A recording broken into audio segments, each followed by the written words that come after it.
Et si aujourd'hui tu t'autorisais à dire les choses vraiment? Bienvenue dans Dis les choses bordel. Je suis Sandra, coach en transition de vie et intelligence relationnelle, fondatrice de Sens et Projet. J'aide les entrepreneurs et les dirigeants et les managers à faire des choix alignés, à renforcer leur posture et à oser s'exprimer sans masque. Ici, pas de cases à cocher, pas de voix à lisser, juste toi, ta puissance et ton chemin.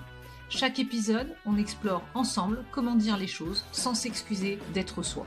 Alors installe-toi, respire et laisse ta voix prendre sa place. On poursuit dans la série ce qu'on évite de se dire. Et aujourd'hui, ma question du jour, ce sera « Qu'est-ce que tu évites en ce moment ?» Une conversation, une décision, une émotion, une vérité sur toi-même. Parce que parfois, ce qui nous bloque dans notre quotidien, ce n'est pas le manque de capacité, ce n'est certainement pas le manque de motivation, c'est l'évitement. Alors oui, je sais, ce n'est pas un mot qu'on utilise souvent, et d'ailleurs, j'aurais utilisé une expression un peu plus cash, mais on va utiliser un mot un peu plus élégant.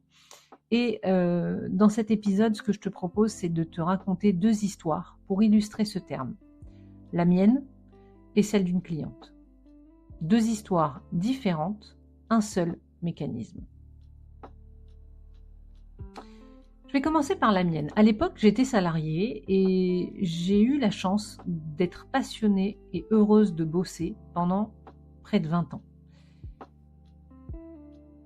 Tous les matins, je me levais heureuse d'y aller. Je bossais parfois 7 jours sur 7 et je n'avais aucun problème avec ça. Et surtout, j'étais tellement heureuse d'y aller que je ne ressentais pas souvent la fatigue.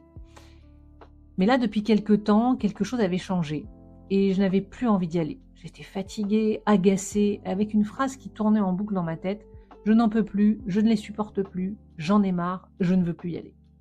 Bref, très constructif, mais pendant un moment, j'ai entretenu cette colère.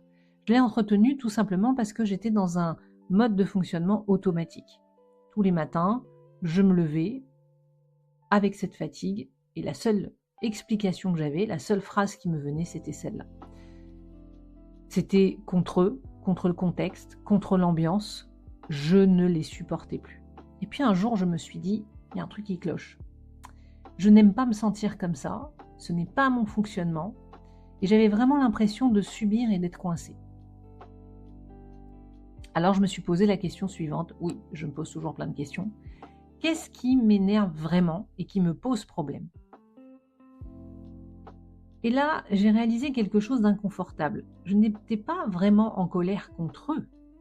J'étais en colère, certes, c'était une évidence, mais avant tout contre moi. Contre moi parce que je savais. Je savais que je n'étais plus au bon endroit, plus avec les personnes avec qui j'avais envie de travailler. Alors, ce n'était pas des individus en particulier, mais c'était plutôt le fait que j'avais perçu que nous ne partagions pas des valeurs communes. Et au fond, c'était pas grave. Ils n'étaient pas obligés de penser comme moi, et moi non plus. On n'avait pas le même fonctionnement, on n'avait pas la même histoire, et je ne pouvais pas leur reprocher de ne pas fonctionner comme moi. Mais moi non plus, je n'étais pas obligée de rester dans un endroit qui ne me ressemblait plus. J'avais peur et j'évitais ainsi d'admettre que j'avais les cartes en main. C'était nettement plus facile de remettre la faute sur l'autre, parce que quitter un poste stable, aussi courageuse que je puisse être, ça fait quand même très peur.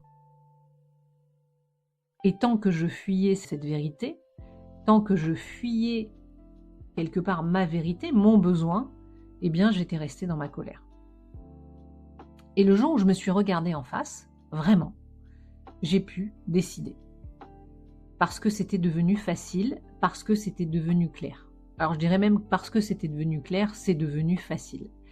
On revient toujours à se regarder et prendre conscience de ce dont on a besoin à ce moment-là. Ce que je viens de te décrire, clairement, c'est l'évitement. Et l'être humain est un expert de l'évitement.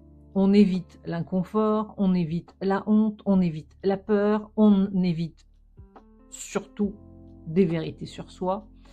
Et on fait un truc qu'on appelle la procrastination. On se distrait, on travaille trop, on remplit le silence, on reste occupé et on reporte. Et surtout, on trouve des explications qui mettent en cause l'autre. On se raconte de jolies histoires qui justifient, qui expliquent nos comportements et bien sûr qui nous protègent.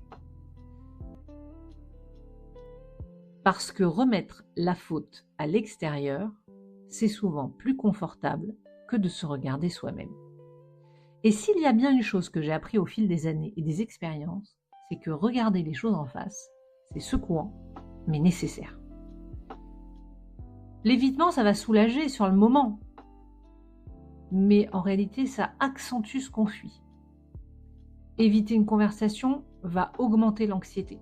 Je ne sais pas pour vous, mais en tout cas, clairement, moi, si je ne dis pas ce que j'ai à dire, c'est clairement du stress qui va monter.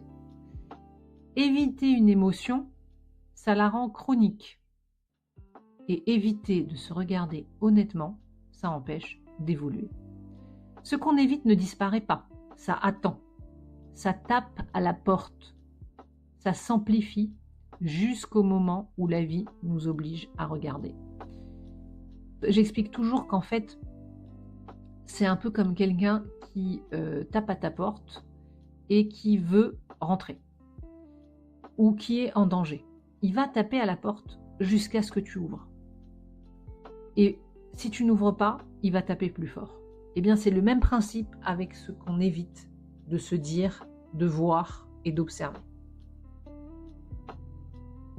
Je poursuis avec l'histoire de ma cliente qui est aussi très, on va dire, instructive. Bon, j'aurais pu t'en raconter d'autres, mais j'ai choisi celle-là. Elle venait au départ pour gérer son stress et retrouver confiance en elle. Bon, après, comme souvent, le point d'entrée n'est pas toujours le vrai sujet. Et le chemin a été un peu différent de ce qu'elle imaginait, et je t'avoue que moi aussi. Parce que, et c'est aussi pour ça que c'est important dans ma posture que je reste la plus neutre possible, hein, c'est ce que je fais toujours, mais là typiquement c'est vraiment sont des exemples qui illustrent l'importance de rester neutre et de ne pas arriver avec des croyances. Donc au détour d'une séance, elle me partage quelque chose qui la rend très triste. Elle entend souvent dans sa sphère personnelle, ou en tout cas familiale, qu'elle prend beaucoup de place et qu'elle donne parfois l'impression d'être au-dessus. En tout cas, c'est comme ça que les autres le perçoivent, mais pour elle, c'est très blessant, puisque ce qu'elle souhaite avant tout, c'est prendre soin des autres et être serviable. Alors, elle a d'abord évité le sujet avec moi. C'est-à-dire qu'elle a posé ça, et puis elle est passée à autre chose directement. C'est très intéressant d'observer comment, à ce moment-là, notre inconscient nous amène sur un autre terrain. Et là, j'ai questionné. Je suis allée reprendre cette phrase et j'ai questionné ce qu'elle entendait. Ce qu'elle ressentait et ce qu'elle évitait de regarder en face. Parce que c'est dur d'entendre qu'on peut avoir une posture qui dérange alors que ce n'est pas notre intention. C'est même le plus dur d'ailleurs, puisqu'il y a une incohérence entre ce que l'on pense être et ce que l'on renvoie aux autres. Et du coup, elle préférait repousser et se défendre de l'intérieur et du coup se protéger en se disant que c'était les autres qui ne la comprenaient pas. Mais en évitant de regarder ça, elle évitait surtout de se regarder elle-même. D'admettre qu'elle pouvait parfois déclencher cette sensation chez l'autre, même sans mauvaise intention. Et que même si elle l'a déclenchée, la question c'était de savoir qu'est-ce qui faisait qu'elle l'a déclenchée. Alors on est revenu à quelque chose de plus, de plus profond. Pas le comportement. En fait, on va aller chercher quelque chose de plus grand. C'est l'intention derrière le comportement. Et là, quelque chose s'est ouvert. Parce que quand tu te poses la question de quelle est ton intention au moment où tu agis, eh bien, tu peux réaliser plein de choses. Et ce jour-là, ma cliente a réalisé qu'elle avait tout le temps, en tout cas qu'elle agissait comme ça, parce qu'elle avait besoin de prouver sa valeur, prouver sa légitimité, prouver qu'elle méritait sa place. Ce besoin de prouver sa valeur l'empêchait de voir sa valeur, de gérer son stress. Et un truc très important, en tout cas dans son cas c'était très important, d'accueillir les silences. Alors je pourrais faire un épisode entier sur cette séance parce qu'elle était très intéressante. Mais le bilan, c'est qu'à la fin de la séance, il y avait quelque chose qui avait vraiment changé. Prendre conscience de son intention cachée, parce qu'en fait, son intention à elle, qu'elle exprimait, c'était « je veux rendre service, je suis quelqu'un de serviable, je rends service ». En allant creuser, en prenant conscience qu'elle avait besoin de prouver, eh bien, à la fin de la séance, elle m'a dit « je suis soulagée ». C'est comme si un poids s'était soulevé. Elle était plus confiante et pour le coup, la raison pour laquelle elle était venue me voir au départ, qui était de reprendre confiance et évoluer au niveau de sa carrière, elle était prête à passer un entretien de manière plus sereine, prête à prendre la parole sans se justifier surtout. Et finalement, on se rend compte que c'est en allant chercher quelque chose qui paraît anodin et qui est plutôt personnel, qu'on est venu libérer quelque chose qui l'a freinée dans sa vie professionnelle. Et pas parce qu'elle avait corrigé quelque chose, mais surtout parce qu'elle avait pris conscience de son comportement et qu'elle avait donc compris ce qui pilotait son comportement et sa posture. Se regarder en face, honnêtement, ce n'est pas se flageller. Ce n'est pas s'accuser. Et c'est important que je le souligne ici parce que souvent, quand je dis aux gens prends le temps de t'écouter, de te regarder, le réflexe, ça va être de se juger. Non.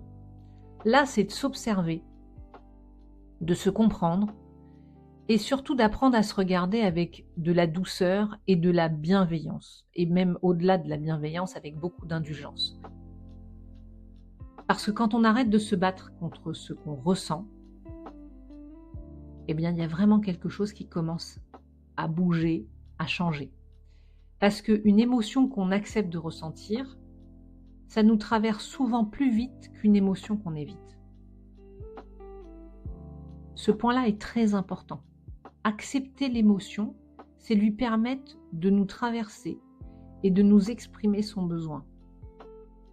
L'empêcher, c'est la laisser s'installer et nous faire mal physiquement.